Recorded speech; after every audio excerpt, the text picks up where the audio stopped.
Good morning students.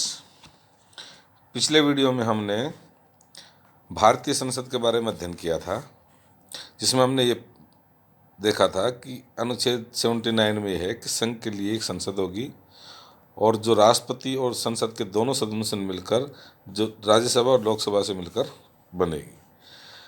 और ये भी अध्ययन किया था कि भारतीय संसद संप्रभु है या नहीं है। तो यदि संप्रभु नहीं है तो भारतीय संसद के ऊपर किस प्रकार की सीमाएं लागू की गई हैं, इन सब का अध्ययन अपन ने, क्या क्या सीमाएं थी, इन सब का अध्ययन अपन ने पिछले वीडियो में कर लिया था। आज हम भारतीय संसद के कार्य और उसकी जो शक्तियां हैं उनके बारे में अध्ययन करेंगे। भारतीय संसद के क्या क्या कार्य हैं, क्या क्या उनकी शक्तियां हैं। इससे पहले अपन ने ये पढ़ा था कि भारतीय संसद संप्रभु तो नहीं है, किंतु भारतीय संसद के पास में विस्तृत शक्तियां हैं और ये विस्तृत कार्यों का संपादन करती है। तो इसके कार्य कौन कौन से हैं? सबसे पहला कार्य है व्यवस्थापन संबंधी शक्ति। व्यवस्थापन संबंधी शक्ति है व्यवस्थापन संबंधी कार्य। व्यवस्थापन संबंधी इसमें संसद क्या करती है? संघ सूची और समवर्ती सूची के सभी विषयों पर कानून बनाने की शक्ति किसके पास है? संसद के पास। इसके अतिरिक्त सभी जो संघीय क्षेत्र हैं, संघीय क्षेत्र के लिए संसद को सदैव ही सभी विषयों पर कानून बनाने की शक्ति प्राप्त है। जो संघीय क्षेत्र हैं उनके ऊपर सभी विषयों के ऊपर कानून कौन बनाती है? संसद। संकट काल के समय जो राज्य सूची के विषय हैं उन पर भी संसद कानून बना सकती है। और जब कभी 2 या 2 से अधिक राज्य विधानमंडल प्रस्ताव पास करके संसद में किसी भी विषय के बारे में कानून बनाने की प्रार्थना करते हैं तो संसद ही कानून का निर्माण कर सकती है। इसी प्रकार जब राज्यसभा 2/3 बहुमत से प्रस्ताव पारित करके राष्ट्रीय हित में संसद से राज्य सूची के विषय पर विशेष कर कानून बनाने का अनुरोध करती है तो संसद इन पर कानून का निर्माण करती है। तो व्यवस्थापन संबंधी शक्तियों में सब संघीय सूची के और समवर्ती सूची के विषय पर कानून बनाने का अधिकार प्राप्त है। संघीय क्षेत्रों के जितने भी निर्णय हैं, विषय हैं, उनके ऊपर कानून बनाने का अधिकार है। आपातकाल में राज्य सूची के ऊपर भी कानून बनाने का अधिकार किसको है? संसद को। तो ये थी इसकी व्यवस्थापन शक्तियाँ। दूसरी शक्ति है वित्तीय शक्तियाँ। संविधान द्वारा संसद को संघीय वित्त पर नियंत्रण का प्रावधान किया गया है। संविधान द्वारा संसद को जो संघीय वित्त है उस पर नियंत्रण का प्रावधान किया है। सभी प्रकार के कर संबंधी प्रस्ताव, अनुदान की मांग संसद द्वारा स्वीकृत होने पर ही प्रभावी होती है, क्योंकि संविधान के अनुसार विधि के प्राधिकार के बिना ना तो कर लगाया जाएगा और ना एकत्रित किया जाएगा। संसद ही प्राक्कलन और लोक लेखा समिति की नियुक्ति करती है तथा नियंत्रक और महानियंत्रक परीक्षक के प्रतिवेदन पर विचार कर उचित कार्रवाई करती है। संसद की स्वीकृति के बिना सरकार को राष्ट्रीय वित्त में से खर्च का अधिकार नहीं है। वित्तीय शक्तियों में क्या है? संघीय वित्त पर संसद का नियंत्रण रहता है। सभी प्रकार के करों का प्रस्ताव, अनुदान की मांग संसद द्वारा स्वीकृति होने के बाद ही प्रभावी होती हैं। और प्राक्कलन और लोक लेखा समिति की नियुक्ति संसद करती है।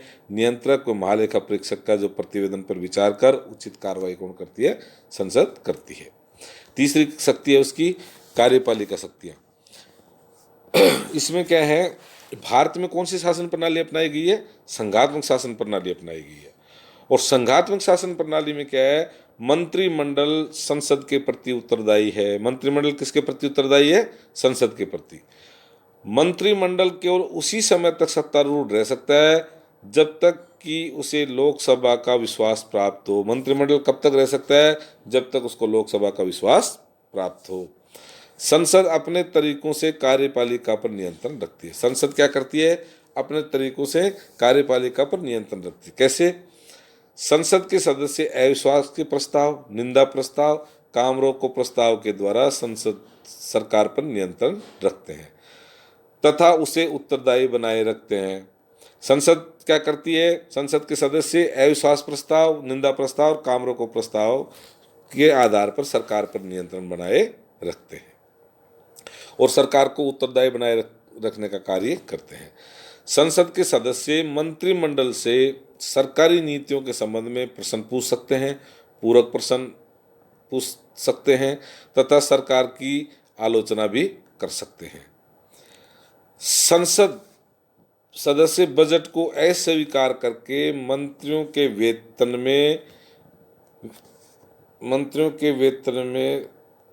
है तथा सरकार की अवहेलना कर सकते हैं।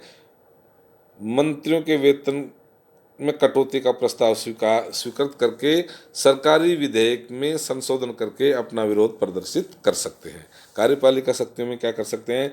संसद मंत्रिमंडल किसके प्रति उत्तरदायी होती है? संसद के प्रति। संसद सदस्य अविश्वास प्रस्ताव, काम रोको प्रस्ताव, निंदा प्रस्ताव ये ला करके सरकार पर नियंत्रण रख सकते हैं। चौथी शक्ति है राज्यों से संबंधित शक्तियाँ।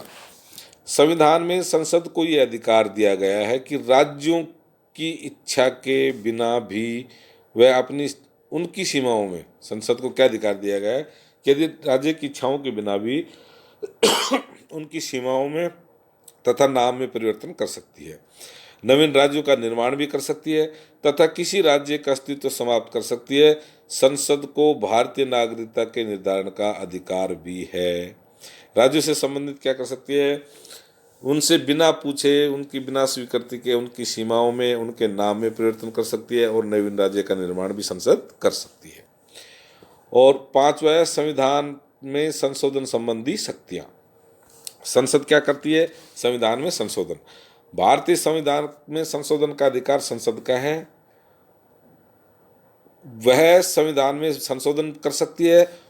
संविधान के बहुत बड़े भाग में अकेले संसद के दोनों सदनों द्वारा ही संशोधन किया जा सकता है, तो संविधान के संशोधन का कार्य भी भारतीय संसद का। छठा है निर्वाचन संबंधी कार्य। संविधान के अनुच्छेद 54 में अपन ने क्या पढ़ा था?